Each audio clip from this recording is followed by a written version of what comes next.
Alhamdulillah pada malam hari ini kembali kita melanjutkan pelajaran kita dalam menyelesaikan kurikulum pada bidang akidah Islam, dan kita masih pada kitab Mi'ata Su'alin wa Jawabin fil Aqidah, 200 tanya jawab tentang akidah, karya Syekh Hafidh Ibn Ahmad Al-Hakami rahimahullah. Sekarang kita masuk di pertanyaan yang ke 136. Taib sebelumnya ya.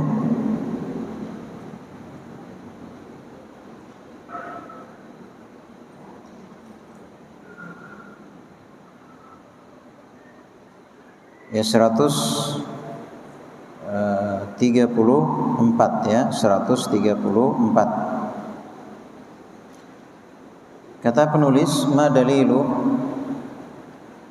al-imani bisyafa'ati wa mimman takunu wa liman takunu wa mata takunu. Apa dalil tentang beriman terhadap syafaat?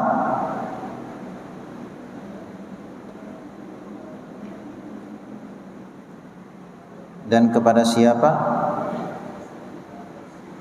yang diizinkan untuk memberi syafaat? Dan kepada siapa yang bisa mendapatkan syafaat? Dan kapan syafaat itu terjadi? Taib. Jawabannya,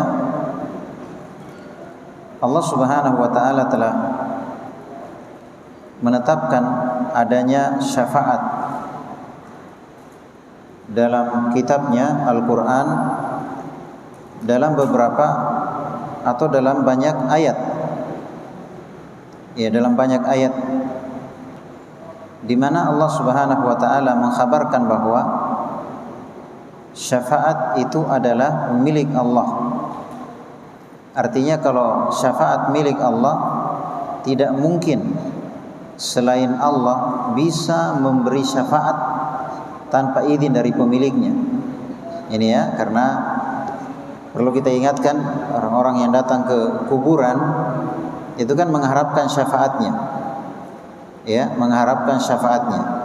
Kita perlu mengetahui bahwa yang namanya syafaat itu adalah milik Allah. Contohnya disebutkan di surah Az-Zumar ayat 44, qul lillahi syafa'atu jami'an. Katakan wahai Muhammad bahwa semua syafaat itu milik Allah. Berarti jangan harap ada yang bisa memberi syafaat tanpa izin dari pemiliknya. Itu tidak mungkin. Itu tidak mungkin. Dan syafaat ini sangat penting. Syafaat artinya memberikan kebijakan, memberikan bantuan, memberikan pertolongan. Ini sangat penting karena di hari kiamat nanti ada orang-orang yang misalnya tidak layak mendapatkan surga, tapi ternyata dengan syafaat bisa masuk surga. Ada yang tempatnya di surga rendah, tapi dengan syafaat jadi tinggi jenjangnya di surga. Ada yang bahkan sudah masuk neraka, dengan syafaat dikeluarkan dari neraka. Ada yang harusnya tingkatannya di dasar neraka, tapi dengan syafaat menjadi tempatnya di neraka yang paling atas dan siksaan yang paling ringan. Jadi sebenarnya ada standar ya, misalnya seorang itu harus mendapatkan neraka karena dosanya sekian, lebih berat dosanya daripada pahalanya. Tapi ada namanya kebijakan, yang namanya peraturan itu biasanya ada kebijakan. Nah, ada orang-orang yang Allah Subhanahu wa taala memberikan izin untuk memberikan kebijakan atau bantuan kepada orang-orang yang dia kehendaki, seperti Nabi kita Muhammad kepada umatnya, ya kan? Seperti Nabi kita Muhammad SAW kepada pamannya Abu Talib, ya. Demikian pula orang-orang beriman akan syafaat, demikian pula Al-Quran, demikian pula puasa akan memberi syafaat. Iya. Dan sudah kita bahas ya bagaimana tahapan-tahapan hari kiamat setelah manusia berkumpul di padang mahsyar, di mana mereka antri 50.000 tahun lamanya. Kemudian setelah itu syafaat. Syafaat artinya syafaatul uzma, syafaat yang besar. Artinya di mana manusia memerlukan orang yang bisa meminta kepada Allah supaya dimulai prosesi kiamat. Datang kepada Nabi Adam, datang kepada Nabi Nuh. Tidak, semua mereka mengatakan nafsi, nafsi, diriku, diriku. Artinya tidak ada yang berani menghadap kepada Allah Subhanahu wa taala untuk bisa mendapatkan izin memberi syafaat, ya, yang pada akhirnya syafaat tersebut kepada Nabi kita Muhammad sallallahu alaihi wasallam akan dibahas ya. Syahid di sini adalah, jadi syafaat itu adalah milik Allah. Jadi padang mahsyar, kemudian syafaat, kemudian pembagian buku catatan amalan, kemudian timbangan, kemudian al-haud, kemudian as-sirat, kemudian qantarah, kemudian surga atau neraka. Kemudian surga atau neraka. Nah, di sini beliau jelaskan tentang syafaat. Jadi setelah di padang mahsyar, di situ ada syafaat. Jadi di situ ada syafaat. Dan Allah Subhanahu wa taala mengkhabarkan bahwa syafaat ini tidak mungkin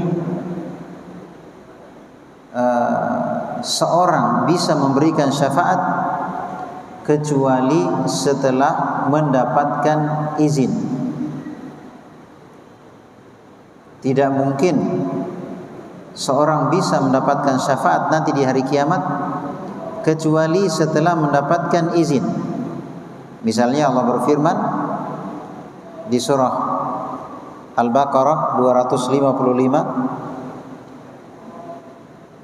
"Man dzal ladzi yashfa'u 'indahu illa bi'idnih."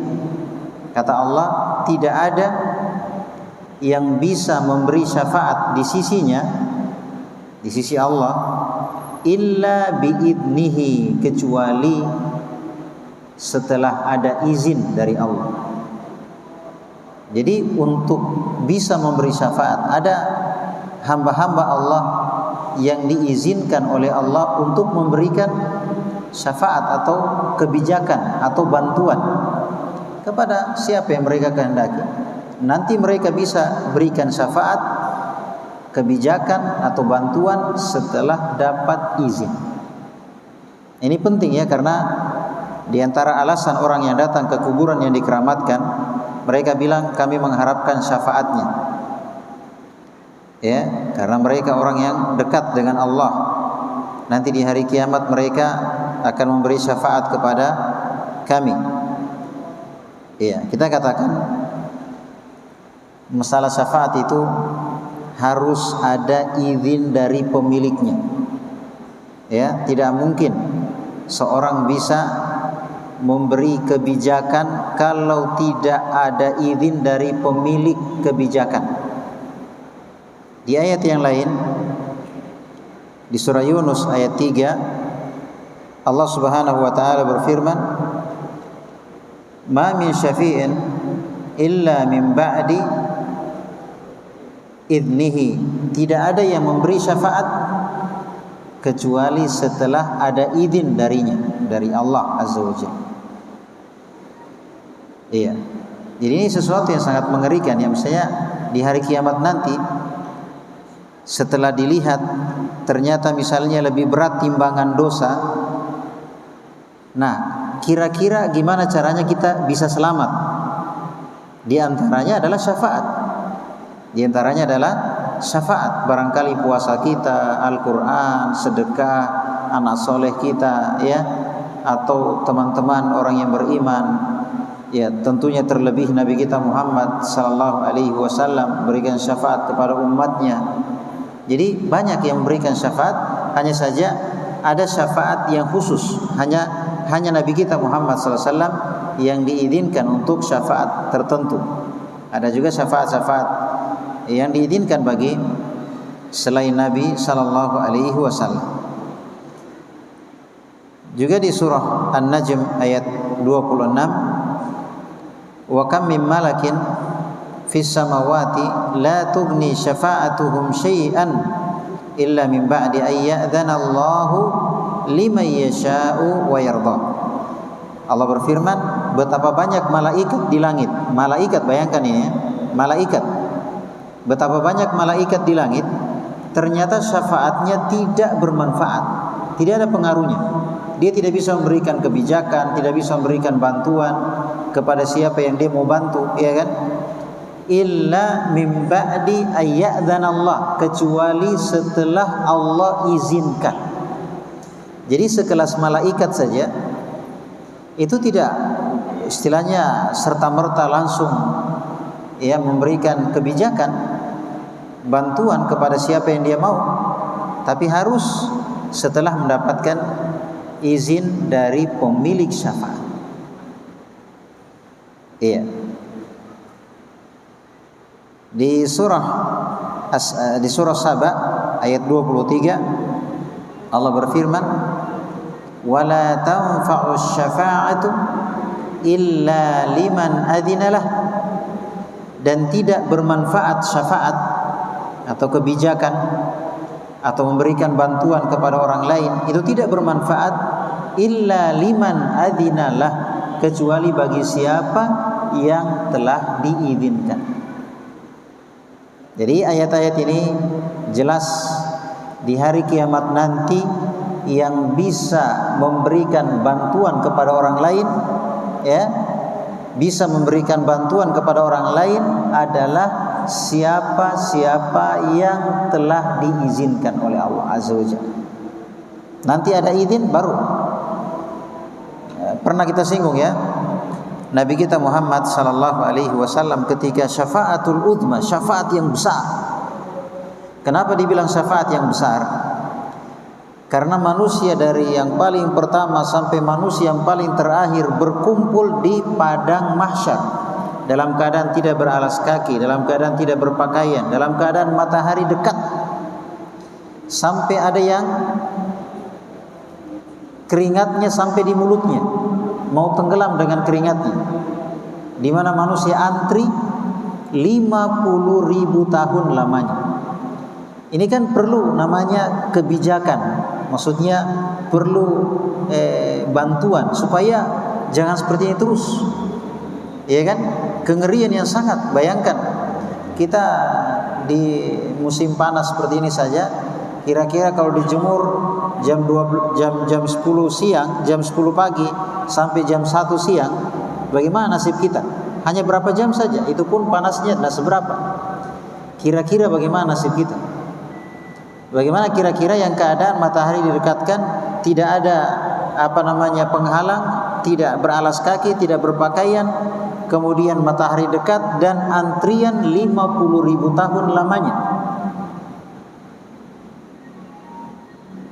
Nah, di sini manusia memerlukan orang yang bisa memberi kebijakan supaya segera dimulai daripada begini terus. Nah, ternyata Nabi kita Muhammad SAW ketika memberikan syafaat itu tidak serta-merta, oh sini saya gampang itu nanti saya atur. Tidak. Tapi Nabi SAW sujud yang lama memuji Allah, berdoa kepada Allah. Nanti dipersilakan bangkit. Ya Muhammad irfa rasak. Wahai Muhammad, bangkit dari sujudnya. Wasal tu'ta washfa tushaffa. Minta sekarang. Pokoknya sekarang minta, kamu akan dikasih. Washfa tushaffa. Sekarang kamu berikan syafaat, beri syafaat, sekarang kamu diizinkan. Nah, barulah Nabi SAW memberikan kebijakan, memberikan bantuan setelah mendapatkan apa? Izin. Ini ya. Jadi siapakah yang memberi syafaat? Orang-orang atau siapa-siapa yang telah mendapatkan izin dari Allah Subhanahu wa ta'ala.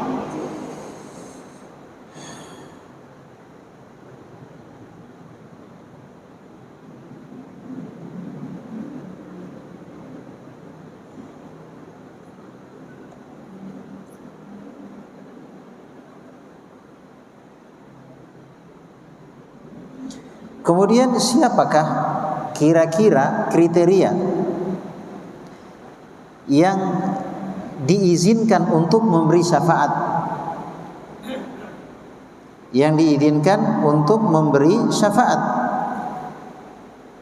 Ternyata yang diizinkan untuk memberi syafaat adalah wali-walinya, para nabi, para rasul, ya, para wali Allah Subhanahu wa ta'ala.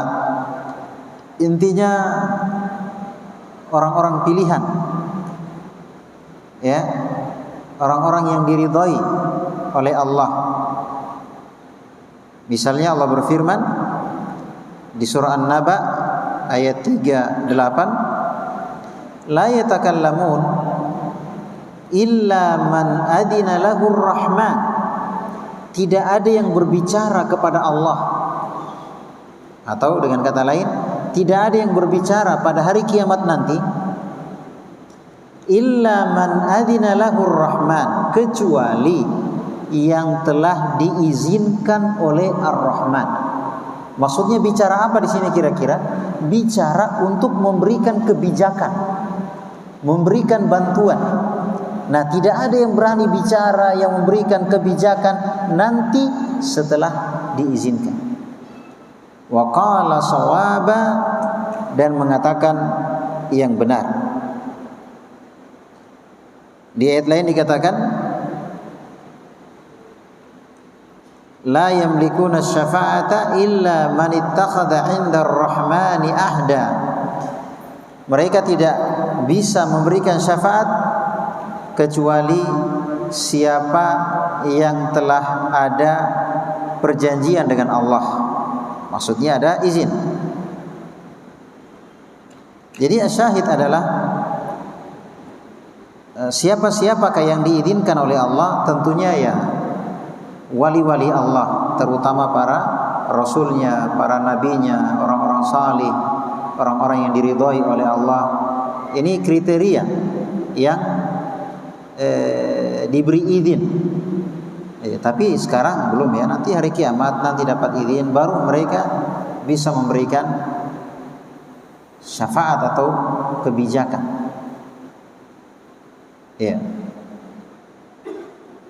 Sekarang kriteria tadi yang mendapatkan, yang memberi syafaat, kriterianya adalah orang-orang yang ya wali-walinya, orang-orang salih, orang-orang diridhai. Nah, yang diberi syafaat nanti, maksudnya ini dikasih izin. Kira-kira kepada siapa? Kira-kira kepada siapa dia memberikan kebijakan? Kan begitu. Karena tidak semua orang juga itu diterima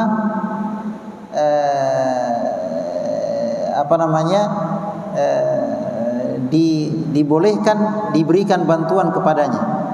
Misalnya seperti dia orang yang berbuat syirik. Jadi orang yang berbuat syirik ini sekalipun ada yang memberikan syafaat kepadanya, maka syafaat tersebut tidak berlaku. Gitu ya, tidak berlaku. Nah, sekarang kita harus, tentunya kita semua ini mengharapkan adalah bisa mendapatkan syafaat. Jadi kalau misalnya ada dosa-dosa kita yang misalnya belum diampuni, kan di antara cara agar dosa kita itu bisa bersih adalah dengan syafaat, ya kan? Nah, bagaimana kriterianya sehingga kita bisa dapat syafaat? Ya.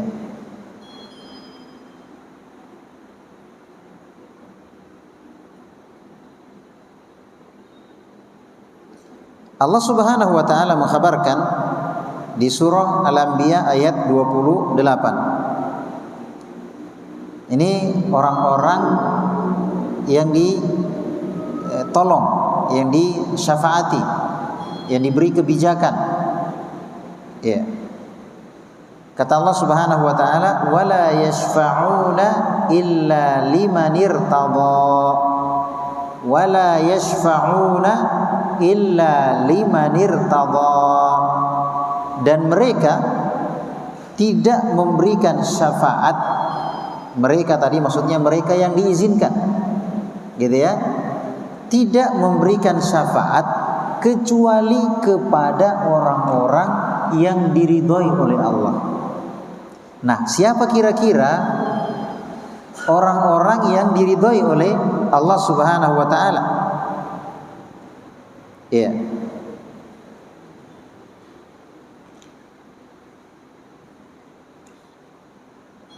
Ternyata orang-orang yang diridhoi oleh Allah Subhanahu wa taala adalah ahli tauhid. Jadi hanya ahli tauhid, hanya orang-orang yang bertauhid yang bisa mendapatkan syafaat. Jadi kalau misalnya di dunia kita berbuat syirik, ada dosa syirik yang kita lakukan, maka di antara bahaya syirik adalah menyebabkan kita di hari kiamat nanti tidak bisa mendapatkan syafaat. Ini di antara bahaya syirik ya. Jadi di hari kiamat nanti tidak bisa.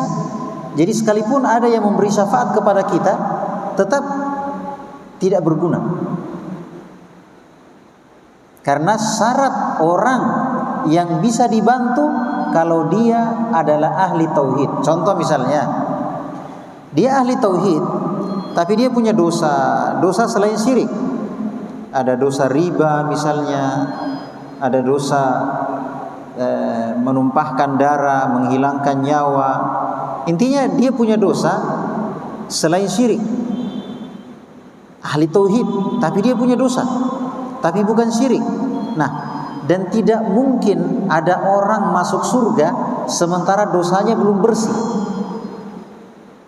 Berarti ini mau dibersihkan dosanya. Tidak mungkin masuk surga sementara dosa masih ada, maksudnya belum bersih.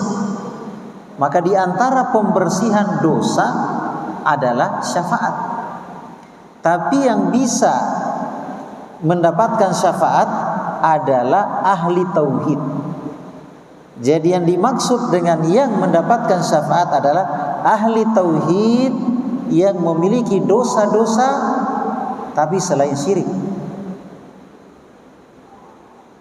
Maka bagaimana caranya dosa-dosanya ini bisa diputihkan, bisa dihapuskan? Di antara caranya adalah dengan syafaat. Baik. Nabi kita Muhammad sallallahu alaihi wasallam seorang nabi yang sangat perhatian dengan umatnya. Maka tentunya Nabi ya sangat ingin memberikan syafaat kepada umatnya. Tapi ingat tadi, dengan catatan selama dia tidak membawa dosa syirik. Kapan ada dosa syirik? Sudah. Kenapa dengan dosa syirik? Karena dosa syirik ini adalah dia merupakan dosa yang membatalkan syahadat.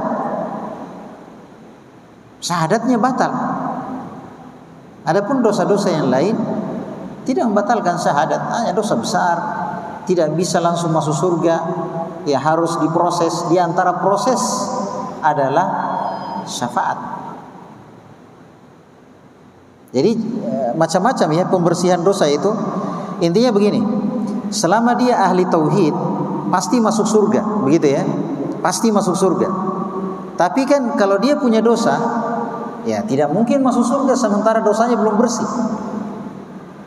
Tapi ingat aja, dosanya selain syirik, tidak akan mungkin dia bisa masuk surga kecuali setelah bersih dosanya. Apa tadi caranya diantaranya? Syafaat. Jadi ada yang memberikan bantuan kepada kita agar dihapuskan dosa-dosa kita. Kenapa dia bisa memberikan bantuan? Sudah dapat izin dari pemilik kebijakan syafaat, yaitu Allah Azza wa Jalla. Di antara caranya adalah dimasukkan dulu di neraka. Di antara cara ya, di antara selain syafaat, dimasukkan di neraka, dibersihkan dosanya. Setelah bersih, baru dikeluarkan dari neraka, kemudian dilempar di sungai kehidupan karena sudah jadi arang. Sudah jadi arang. Ya. Jadi setelah dia bersih dan sudah jadi arang, ya, maka dilempar di Nahrul Hayah, sungai kehidupan. Dilempar di sungai kehidupan, kemudian dia tumbuh seperti biji ya yang di pinggir sungai. Di pinggir sungai, dia biji-bijian yang tumbuh di pinggir sungai, dia akan tumbuh kemudian cepat besar, kemudian sempurna, baru dimasukkan ke dalam surga. Tapi jangan mengatakan dalam diri bahwa kalau begitu tidak apa-apa bikin dosa, yang penting jangan syirik. Kan pada akhirnya kan masuk surga juga, kan begitu ya? Pada akhirnya kan masuk surga juga, kan begitu? Kita katakan satu hari di sana di akhirat berapa tahun di dunia? Berapa tahun? Iya, 1000 tahun. Jadi satu hari di sana 1000 tahun di sini. Mau coba-coba? Ya kan? Terus yang kedua, apinya berapa persen? Ada yang tahu? Berapa?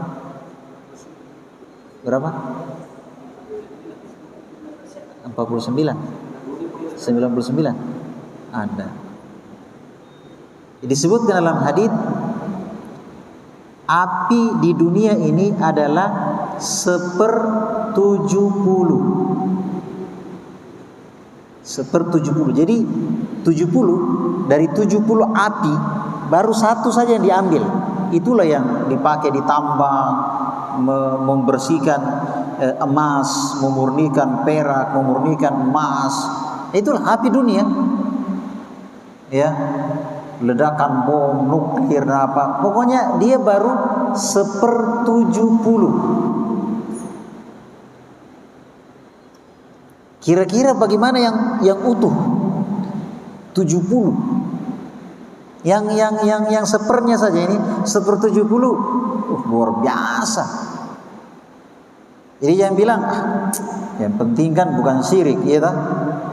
Kan pada akhirnya masuk surga. Ya kan? Kita kira-kira kalau ada misalnya ada orang bakar ikan pakai tempurung kelapa ya, lagi merah-merah itu, disimpan di tangan 5 menit, disimpan di tangan kita 5 menit. Kira-kira bagaimana perasaan kita? Masih mau coba-coba? Ya kan? Masih mau coba-coba? Itu sanksinya cuma tempurung kelapa itu yang dibakar merah, disimpan di tangan kita 5 menit. Iya kan? Iya, maka ini istilahnya nampak ya bagi kita di hari kiamat nanti sangat perlu yang namanya pembersih dosa, sangat perlu. Kalau memang tidak masuk neraka, ya itu yang kita tempuh. Entah dengan syafaat misalnya, iya kan?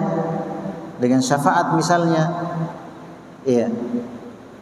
Daripada kita nanti dibersihkan dosa kita di neraka, mending di antara caranya adalah syafaat. Tapi ternyata syafaat ini hanya bisa bagi orang yang punya dosa selain syirik. Kapan dosanya syirik? Mohon maaf, siapapun yang kasih kebijakan, yang kasih syafaat, tidak berguna. Ya, tidak berguna.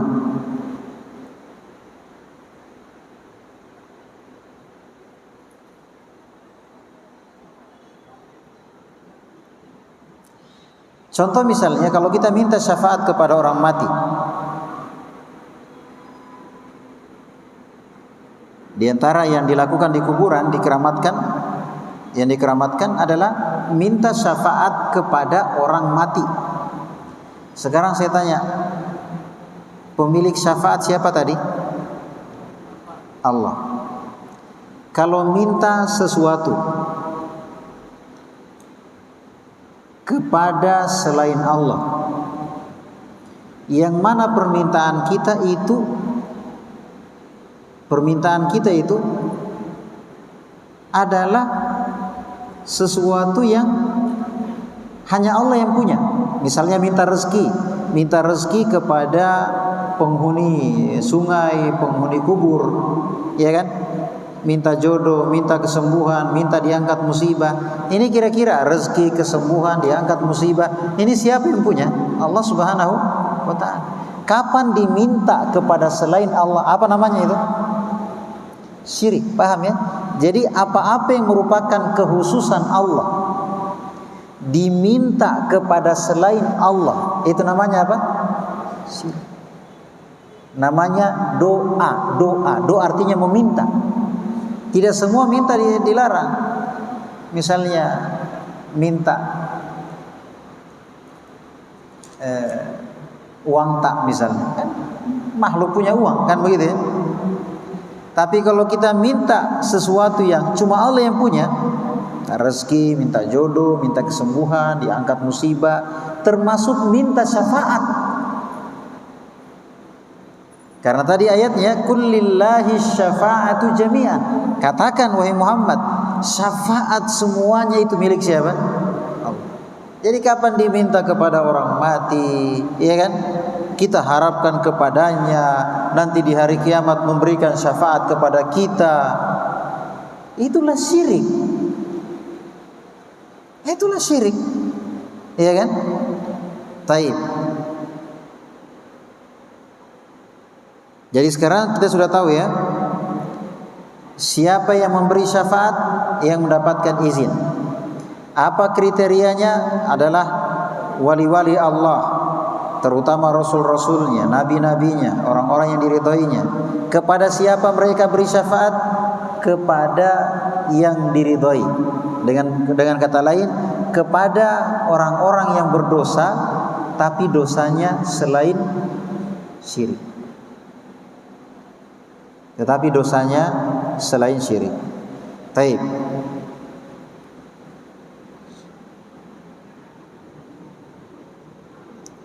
Makanya Allah Subhanahu wa taala berfirman di surah Ghafir ayat 18, "Ma lidh-dhalimina min hamim wala syafi'in yuta'." Ya. Malil zalimin, bagi orang-orang zalim tidak ada hamim, tidak ada teman yang bisa menolong. Wala syafi'in yuta', dan tidak ada pemberi syafaat yang bisa memberikan syafaat. Jadi sekalipun ada teman, ada yang kasihan, dia memberikan kebijakan, tapi selama dia orang zalim, dan ingat zalim di sini yaitu syirik. Dan bahkan syirik merupakan kezaliman yang terbesar. Ya. Jadi ini menunjukkan, lagi-lagi kita mengingatkan kepada kita akan bahaya syirik. Dan syirik ini tidak boleh kita merasa aman karena bilang, oh saya ustadz jadi aman dari syirik, saya ikhwah senior sudah 10 tahun 20 tahun saya kenal manhaj salaf jadi aman dari syirik. Nabi Ibrahim alaihi salam, siapa yang tidak kenal Nabi Ibrahim? Bersamaan dengan itu Khalilullah, bersamaan dengan itu beliau khawatir dari syirik. Nabi kita Muhammad sallallahu alaihi wasallam, siapa yang tidak kenal beliau? Bersamaan dengan itu beliau berdoa kepada Allah supaya dijauhkan dari syirik. Allahumma inni a'udzubika an usyrika bika wa ana a'lam. Ya Allah, saya berlindung kepadamu, jangan sampai saya berbuat kesyirikan kepadamu, ya kan? Sementara saya tahu, wa astaghfiruka lima la a'lam, dan saya istighfar kepadamu ya Allah pada apa-apa yang saya tidak tahu. Nabi kita Muhammad sallallahu alaihi wasallam khawatirkan syirik ini terhadap para sahabat. Para sahabat yang mereka sudah dijamin masuk surga. Bersamaan dengan itu Nabi sallallahu alaihi wasallam mengkhawatirkan mereka terjerumus dalam syirik. Akhwafu ma akhafu alaikum asyirkul asghar. Sesuatu yang paling saya takutkan kepada kalian. Kalian di sini ketika itu Nabi sampaikan kepada siapa? Kepada para sahabat. Walaupun berlaku kepada umatnya, tapi tentunya ketika itu Nabi sampaikan kepada para sahabat. Sesungguhnya yang paling aku takutkan kepada kalian adalah syirik kecil, syirik. Fasu'ila anhu faqala ar-riya. Nabi ditanya apa itu syirik kecil, Nabi mengatakan riya, ingin dilihat. Iya. Artinya di sini ya, tidak boleh kita merasa aman dari yang namanya syirik. Terus kita belajar akidah, selesaikan kurikulum akidah, tauhid uluhiyah, tauhid asma wa sifat. Kalau misalnya sudah selesai diulang kembali, ya. Ini dengan itu kita akan bisa melihat, oh ini ternyata syirik, oh ini bisa mengantarkan kepada syirik, ya kan? Oh ini ternyata langkah-langkah yang samar tapi ternyata mengantarkan kepada kesyirikan. Taib. Juga di ayat yang lain di surah Al-Muddathir ayat 48 Allah Subhanahu wa taala berfirman, "Fama tanfa'uhum syafa'atus syafi'in." Maka tidak bermanfaat bagi mereka syafaatnya pemberi syafaat. Jadi sudah ada yang memberi syafaat, yang memberi bantuan, kebijakan, ternyata tidak berguna, percuma. Kenapa? Karena dia masuk kategori orang yang tidak diridhoi oleh Allah. Kenapa? Dia punya dosa syirik. Jadi kalau kita mau sebutkan bahaya syirik, pembatal Islam, pembatal syahadat, penghapus pahala, kekal di neraka, diharamkan surga, diharamkan syafaat. Jadi kalau di hari kiamat nanti tidak ada syafaat, kita mau apa lagi? Cara apa lagi supaya bisa dibersihkan dosa kita? Ya kan? Berarti ya caranya kita dilempar dulu ke neraka. Dilempar dulu ke neraka, dibersihkan. Ya kan? Taib. Dan Nabi sallallahu alaihi wasallam telah mengkhabarkan ya bahwasanya dia datang menghadap kepada Allah Subhanahu wa taala, kemudian sujud di bawah arsy. Allah Akbar ya. Ini proses Nabi kita dapat izin bukan dengan santainya, sini gampang nanti saya atur. Saya ini Nabi paling mulia. Coba perhatikan ya. Nabi SAW menghadap kepada Allah Azza wa Jalla, kemudian sujud di bawah arsy, sujud dengan sujud yang lama. Kemudian dia memuji Allah Subhanahu wa taala dengan pujian-pujian yang Allah ajarkan kepadanya, pujian khusus. Bayangkan datang menghadap, sujud yang lama, memuji Allah dengan pujian-pujian yang khusus yang Allah ajarkan kepadanya, sampai Allah Subhanahu wa taala berbicara kepadanya, "Ya Muhammad, irfa' rasak." Wahai Muhammad, bangkit, bangkit. Jangan sujud terus, bangkit. Ya. Wa qul yusma', sekarang bilang apa yang kamu sampaikan didengar. Wasal tu'ta, minta, sekarang kamu diberi. Wasfa' tusyaffa', beri syafaat, kamu diizinkan. Nah, ini dia. Coba lihat bagaimana Nabi sallallahu alaihi wasallam proses supaya dapat izin. Itu bukan santai-santai, bukan santai-santai. Bayangkan nabi-nabi yang lain, ini prosesnya kalau kita baca panjangnya, datang kepada Nabi Adam, datang kepada Nabi Nuh, datang kepada Nabi setelahnya. Mereka bilang, nafsi, nafsi, diriku, diriku. Tidak ada yang berani menghadap kepada Allah Azza wa Jalla. Nah, itu pun Nabi kita Muhammad sallallahu alaihi wasallam menghadap kepada Allah, sujud di bawah arsy, sujud yang lama, memuji Allah Azza wa Jalla. Nanti dipersilakan bangkit, ya, dan dipersilakan memberi syafaat, barulah Nabi memberi syafaat. Makanya dimulailah prosesi kiamat, dimulai proses berikutnya.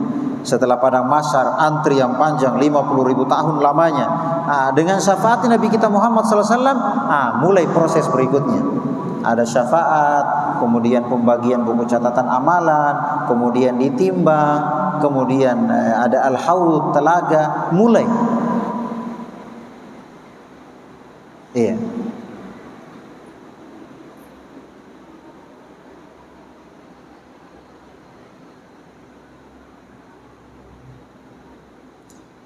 Kemudian Nabi sallallahu alaihi wasallam bersabda,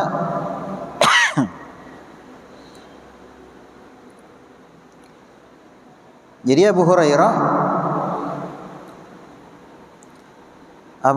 bertanya kepada Nabi sallallahu alaihi wasallam, dan Nabi sudah duga bahwa sepertinya wahai Abu Hurairah, kamu yang bertanya akan masalah ini. Karena Abu Hurairah ini orang yang paling semangat. Dimanapun Nabi pergi, Abu Hurairah ikut. Abu Hurairah itu belajar sama Nabi sekitar 4 tahun saja. Tapi luar biasa keilmuannya, karena betul-betul bersama Nabi sallallahu alaihi wasallam dimanapun. Dalam keadaan dia lapar, dalam keadaan, ya kan? Nah, Abu Hurairah tanya, "Man as'adun nasi bi syafa'atika yaumal qiyamah?" Wahai Rasulullah, siapakah orang yang paling beruntung mendapatkan syafaatmu nanti pada hari kiamat? Nah, ini dia kriteria atau ciri-ciri orang yang dapat syafaatnya Nabi Muhammad pada hari kiamat. Siapa itu? Kata Nabi sallallahu alaihi wasallam, "Man qala la ilaha illallah khalisan min qalbih." Siapa yang mengatakan kalimat la ilaha illallah, apa artinya? Tidak ada yang berhak diibadahi kecuali siapa? Allah. Khalisan min qalbih, dia mengucapkan kalimat la ilaha illallah itu murni, tulus dari hati. Ada orang mengucapkan kalimat la ilaha illallah tapi masih percaya garis tangan, masih percaya hari baik, masih percaya boy, ya, masih percaya nomor cantik, nomor sial, ya. Ini syirik. Belum lagi syirik yang lebih besar, misalnya menyerahkan sesajian, sembelihan, doa, nadar kepada selain Allah Azza wa Jalla. Jadi intinya hadits ini, orang yang ciri-ciri orang yang mendapatkan syafaatnya Nabi Muhammad pada hari kiamat adalah orang-orang yang punya dosa tapi bukan syirik. Bukan syirik. Ingat tadi ya, Kita sudah sebutkan di antara bahaya syirik menyebabkan dia tidak mendapatkan syafaat. Taib, baik itu ya. Kemudian di pertanyaan berikutnya itu akan masuk di anwa'us syafa'ah. Ya, bentuk-bentuk syafaat. Jadi syafaat itu ada beberapa bentuk ya. Jadi ada macam-macam syafaat. Ada macam-macam syafaat. Tadi misalnya ya, seperti yang harusnya masuk neraka dengan syafaat nggak jadi masuk neraka, malah masuk surga. Yang sudah masuk neraka, jelas-jelas sudah masuk neraka, dengan syafaat keluar dari neraka, dimasukkan ke surga. Luar biasa. Artinya sudah masuk neraka ini. Ya kan? Dengan syafaat dikeluarkan dari neraka, dimasukkan ke surga. Jadi ada beberapa bentuk syafaat, insyaallah taala kita jelaskan pada pertemuan yang akan datang. Ya, jadi kesimpulannya kita sudah paham bahwa siapa yang punya syafaat, siapa yang bisa memberi syafaat, dan kepada siapa ya, siapakah orang-orang yang beruntung yang mendapatkan syafaat. Ya kan? Jadi pemilik syafaat Allah Subhanahu wa taala yang mendapatkan yang bisa memberi syafaat adalah orang-orang yang diberikan izin. Yang mendapatkan, yang beruntung mendapatkan syafaat adalah orang-orang yang punya dosa tapi dia tidak memiliki dosa syirik. Ya, mungkin dia sudah bertobat dari syiriknya sehingga dia meninggal menghadap Allah dalam keadaan dia sudah bersih dari dosa syirik dan masih ada dosa-dosa yang lain, sehingga dia dibersihkan dosanya dengan adanya syafaat. Taib, sekira itu ya apa yang bisa kita jelaskan pada kesempatan malam hari ini. Semoga apa yang kita dengarkan bermanfaat bagi kita semua. Subhanakallahumma bihamdik, asyhadu an la ilaha illa anta, astaghfiruka wa atubu ilaik.